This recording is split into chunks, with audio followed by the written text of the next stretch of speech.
चंद्रपुरात महापौर पदासाठी भाजपा आणि काँग्रेस एकत्र येण्याची चर्चा सुरू आहे। दरम्यान आता चंद्रपूर महापालिकेमधील वादावर अखेरीस पडदा पडला असून तिथे महापौर कोण होणार याबाबतचा निर्णय हर्षवर्धन सपकाळ घेणार असल्याचं काँग्रेस विधिमंडळ नेते विजय वडेट्टीवार यांनी स्पष्ट केलंय। भविष्यामध्ये काही होऊ शकतं। भविष्यामध्ये कोण कोणाचं मदत घेईल काय। आता त्या दिवशी उद्धव ठाकरे बोलले ना साहेब, उद्धव साहेब बोलले की देवाच्या मनात असेल तर काही घडू शकतं। आता देवाच्या मनात असेल तर काही घडू शकतं, तर त्याचा अर्थ तुम्ही वेगवेगळे लावलेत।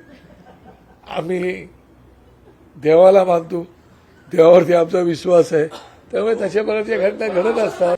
म्हणूनच म्हणतो ना, ते काही म्हणतायत याचा अर्थ आमच्याकडे कधी भाजपा, भारतीय जनता पार्टी आणि काँग्रेस एकत्र होणं शक्य नाही, हे अशक्य आहे। जसं भारत पाकिस्तान एक होणं शक्य नाही, तसंच काँग्रेस आणि भाजपा एक होणं शक्य नाही। काही स्वप्न ते बघू शकतात आणि त्यामुळे स्वप्न या ठिकाणी त्यांनी मुंबईकरांना जर चांगली काहीतरी विजन दाखवलं असतं तर कदाचित मुंबईकरांनी त्यांना आशीर्वाद दिले असते।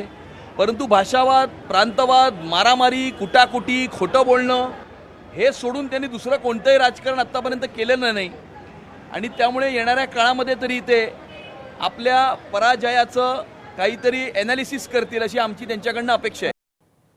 दरम्यान विजय वडेट्टीवारांची हर्षवर्धन सपकाळांसोबत एक गुप्त बैठक पार पडली आहे। बैठकीत प्रतिभा धानोरकरांनी सपकाळांशी फोनवरून चर्चा केल्याची माहिती आहे। सपकाळांकडून आता वडेट्टीवार धानोरकर वाद मिटवण्याचा प्रयत्न सुरू आहे। बैठकीत ठरल्याप्रमाणे चंद्रपूरचा गटनेता हा प्रदेशाध्यक्ष हर्षवर्धन सपकाळ ठरवतील, तर एक गट महापौर पद घेईल, दुसऱ्या गटाला स्थायी समिती अध्यक्ष पद दिलं जाईल। काँग्रेसला समर्थन देणाऱ्या 4 सदस्य असलेल्या स्थानिक आघाडीला उपमहापौर पद दिलं जाईल। मात्र विजय वडेट्टीवार आणि प्रतिभा धानोरकर यांना हा प्रस्ताव मंजूर असेल का हे पाहणं महत्त्वाचं असेल।